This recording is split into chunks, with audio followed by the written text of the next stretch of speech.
అది ఏం జాగ్రత్త, దేని గురించి జాగ్రత్త అంటే చిన్న చిన్న విషయాలు కాంచి తీసుకొస్తాం.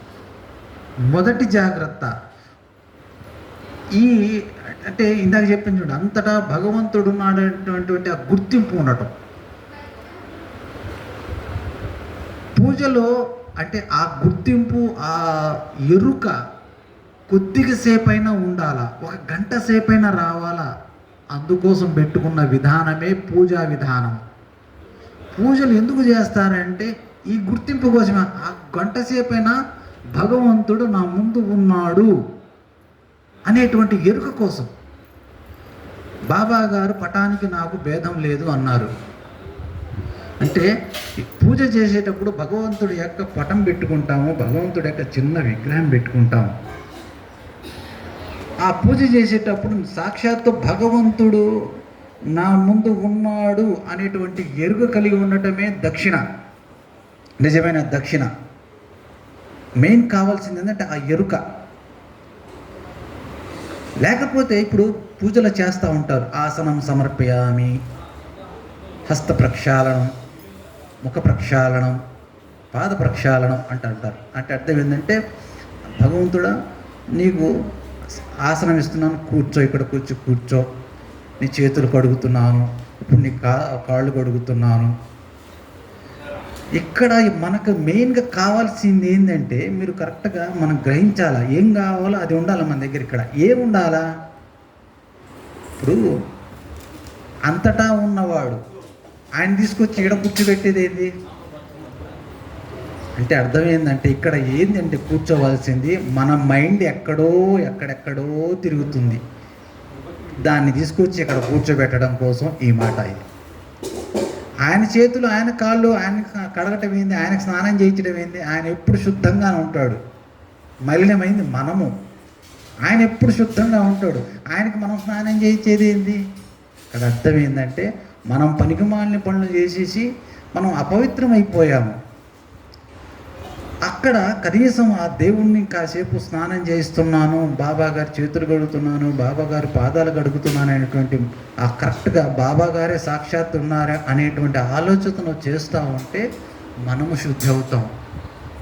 అయితే అక్కడ కావాల్సింది మెయిన్ ఏంటంటే ఎరుక అంటారు. మనం అక్కడ ఉన్నాడు అనే గుర్తింపు ఉండాలి. బాబా గారు లేకపోతే మనం ఏదైతే దైవాన్ని పూజిస్తున్నామో అక్కడ ఉన్నాడు అనేటువంటి ఆలోచన, ఆ భావం ఉండాలి. అంతే, మెయిన్ ఆ భావమే కావాల్సింది. ఇది ఎవరైనా చేయొచ్చు, ఇదో రకమైన ధ్యానం. ఇది బాబా గారి కాలు కొడుతున్నట్టు, బాబా గారిని మనం శుభ్రం చేస్తున్నట్టు, బాబా గారికి ధూపం వేస్తున్నట్టు, సాక్షాత్ బాబా గారు అక్కడ కూర్చుని ఇవన్నీ గమనిస్తున్నట్టు మనం అనుకుంటా అలా కాసేపు ఆయన మనం చూస్తున్నాడు, మనం ఆయన్ని చూస్తున్నాం. ఇక వేరే ఆలోచన లేకుండా చేస్తుండటమే ఈ పూజా విధానం. మెయిన్ కావాల్సింది ఏంటి ఇక్కడ? ఆయన నిజంగా ఉన్నాడు అనేటువంటి ఎరుక. అది ఉంటే, ఆ ఎరుక ఉంటే మీరు ఏది చేసినా చెల్లుతుంది. అది జపం కానీ, యజ్ఞం కానీ, పూజ కానీ ఏదైనా సరే చెల్లుతుంది. అది లేకపోతే మీరు ఏం చేసినా చెల్లదు. ఇదిలో సూత్రం అదే మెయిన్గా. ఆ ఎరుక ఉంటే ఏం చేసినా చెల్లుతుంది, లేకపోతే ఏం చేసినా చెల్లదు. సుప్రభాతం అంటుంటారు. సుప్రభాతం అని ఎందుకు చేస్తాను? ఇప్పుడు మీరు బాబా గారు నిజంగానే స్వామివారు కానీ ఎవరైనా ఏ దేవుడైనా నిద్రపోతాడా? బాబా గారికి ఒక వ్యక్తి ఒక చెక్క పళ్ళను సమర్పిస్తాడు. ఈ 3 అడుగులు వెడల్పు ఉంటుంది, కొద్దిగా 3 అడుగుల వెడల్పు ఉంటుంది, కొంత పొడవు ఉంటుంది. ఆ చెక్క మీద ఆ చెక్కని ఎలా ఎలాడదీస్తాడు? మసీదు పైన దాని నుంచి కిందకి గుడ్డ పీలికలతోటి 4 అటు ఇటు చిన్న గుడ్డ పీలికలతో ఏలాడదీస్తాడు. ఏలాడదీసి మళ్ళీ దానిపైన 4 దీపాలు పెట్టి వాటి మధ్యలో పడుకుంటాడు ఈయన. అసలు ఆ చెక్కనేమో వస్తాయో లేదో అన్నట్టుగా ఉంటుంది ఆ తాళ్ళు, దానికి కట్టిన గుడ్డ పీలికలు. మరి ఈయన పోయి దాంట్లో అక్కడ పోయి పడుకోవడం. అప్పుడు బాబా ఏం చెప్తాడంటే, కళ్ళు తెరిచి నిద్రించేవాడు మాత్రమే ఈ విధంగా నిద్రించగలడు. కళ్ళు తెరిచి నిద్రపోతారని. కళ్ళు తెరిచి నిద్రపోవటం అంటే ఏంది? వాడికి నిద్ర ఉండదు, దేవుడికి నిద్ర ఉండదు, వాళ్ళ స్థితి అది. సో దేవుడికి నిద్ర లేనప్పుడు నిద్రపోతున్నప్పుడు మరి ఎవరిని నిద్ర లేపడానికి సుప్రభాతం పాడుతున్నట్టు? సుప్రభాతం మరి ఎందుకు పాడుతున్నట్టు అంటే, మనలో ఒక నిద్రపోతున్నాడు. ఎలా నిద్రపోతున్నాడంటే దేవుడు లేనని నిద్రపోతున్నాడు. వాణ్ణి లేపడానికే ఈ సుప్రభాతం. భగవంతుడనేవాడు ఒకడున్నాడు, ఆయన గమనిస్తున్నాడు, అన్ని చూస్తున్నాడు, అన్ని ఆయనే చూసుకుంటున్నాడు అనేటువంటి ఎరుకతో మన బుద్ధిని మనము నిద్ర లేపడమే సుప్రభాతం. సుప్రభాతంలో ఉన్న అంతరార్థం అది. ఎందుకు లేపాలి నిద్ర? మనలోనున్న వాడికి లేవకపోతే తప్పులు చేస్తావు, అది. ఎందుకని? పనికిరాని పనులు చేసేవన్నీ కూడా మనమే చేసి లోకాన్ని పాడు చేస్తుంటామంట. మాస్టర్ గారు చెప్తారు, పనికిరాని పనులను చేసి లోకాన్ని నాశనం చేసేది మనమే, మళ్ళీ బాగు చేసుకోవాల్సింది మనమే. రెండు మన చేతుల్లోనే ఉండే. ఉదాహరణకి మాస్టర్ గారు ఒకటి చెప్తారు. ఏమని చెప్తారంటే, ఇప్పుడు గుళ్ళల్లో క్యూ పద్ధతి పెట్టారు. అందరు క్యూలో నుంచొని వరుసగా ప్రసాదం తీసుకుంటున్నారు అనుకోండి. ఉదాహరణకి ప్రసాదం తీసుకుంటున్నారు, లేకపోతే దర్శనం చేసుకుంటున్నారు. అందరు క్యూలో కరెక్ట్గా వెళ్తే అందరికీ హాయిగా ఉంటుంది, ఎవరికి ఇబ్బంది ఉండదు. చక్కగా అందరూ దండం పెట్టుకొని ఇబ్బంది లేకుండా ఉంటుంది. అట్లా కాకుండా మనమే దాన్ని పాడు చేసామనుకోండి, ఇబ్బంది పడేది కూడా మనమే. అట్లా కాకుండా మనం ఒక పద్ధతిగా మంచిగా వెళ్తే మంచి వాళ్ళం అవుతాం, మంచి చేసిన వాళ్ళు అవుతాం. అలా కాకుండా అడ్డదిడ్డంగా వెళ్తే పాడు చేసిన వాళ్ళు మనమే అవుతాం. సో అంతా మన చేతుల్లో ఉంది. సో ఇవన్నీ ఒక పద్ధతిలోకి అందుకే పెద్దవాళ్ళు చెప్పారు, ధర్మో రక్షిత రక్షిత అని. ధర్మాన్ని కాపాడితే అది మనల్ని కాపాడుతుందంటే ఇది క్యూ పద్ధతి చూస్తేనే అర్థమవుతుంది మీకు. అందరం ఒక పద్ధతిగా ఒక క్రమంలో ఒక మంచిగా ఉంటే అందరికీ మంచి, అది మనకు మంచిది, మిగతా వాళ్ళకు కూడా మంచిది. ఇవన్నీ ఒకడు గమనిస్తున్నాడు, భగవంతుడు అనేవాడు గమనిస్తున్నాడు అనేటువంటి ఎరుక రావడం కోసమే ఈ సుప్రభాతం. ఈ ఎరుక ఎక్కువసేపు రావటానికి చేసే విధానమే పూజా విధానం.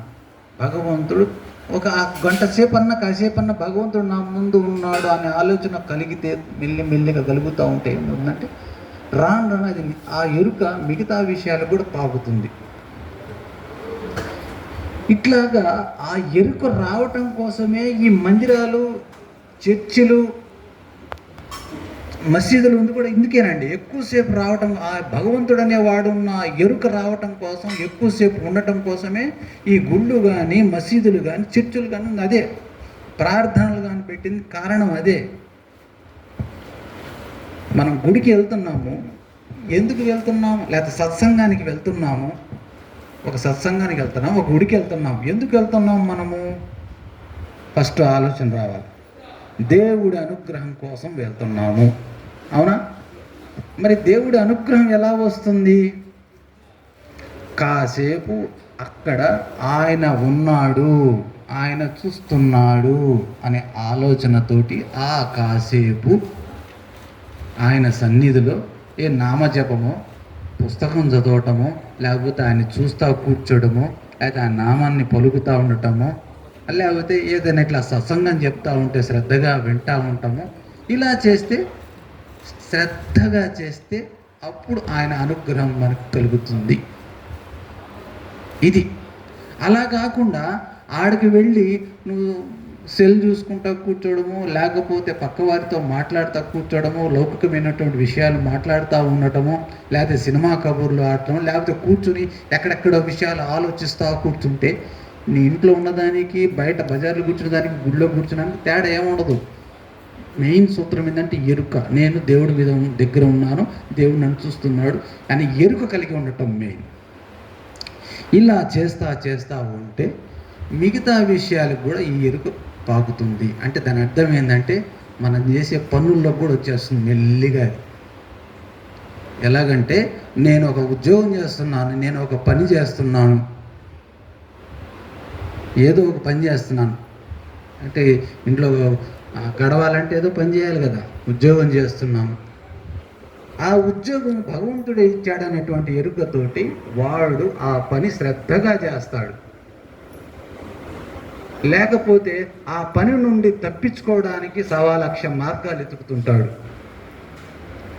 ఏదో సెల్ ఫోన్లో మాట్లాడుతూ ఉండటమో, లేకపోతే ఊరకాయ అంటే ఏదో పిచ్చాపాటి కబుర్లు చెప్పుకుంటా కూర్చుండటము, ఇచ్చినటువంటి పని శ్రద్ధగా చేయకుండా కూర్చుంటాడు. ఈ విధంగా భక్తి కలిగిన వాడు, ఈ విధంగా అలవాటు పడినవాడు, దేవుడి విషయాలు అలవాటు పడ్డవాడు, వాడు ఎలా ఉంటాడు అంటే ఆ పనిలో కూడా దైవాన్ని చూస్తాడు.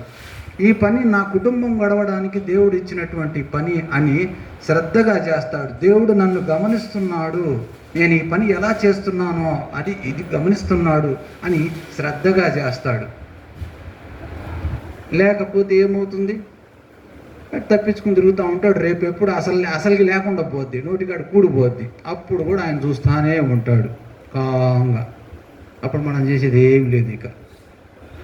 సో మనము ఎల్లవేళలా భగవంతుడు అంతటా గమనిస్తున్నాడు, మన మధ్య, మన లోన ఉన్నాడు, మన బయట ఉన్నాడు, అందరిలో ఉన్నాడు, అందరినీ గమనిస్తున్నాడు.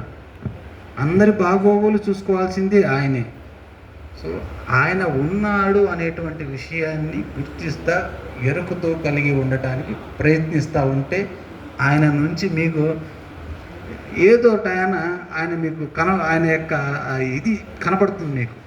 అలా ప్రయత్నిస్తూ ఉంటే ఏదో ఒక సందర్భంలో మీరు ఆయన్ని గుర్తిస్తారు, ఆయన పలకరిస్తాడు. ఆ దైవం మిమ్మల్ని ఎప్పుడో ఏదో ఆయన పలకరిస్తాడు. మరికొన్ని విషయాలు వచ్చే ఆదివారం తెలుసుకుందాం. శ్రీ సచ్చిదానంద సద్గురు సాయినాథ్ మహారాజ్ కీ జై. భగవాన్ వెంకయ్య స్వామి మహారాజ్ కీ జై. సద్గురు భరద్వాజ్ మహారాజ్ కీ జై.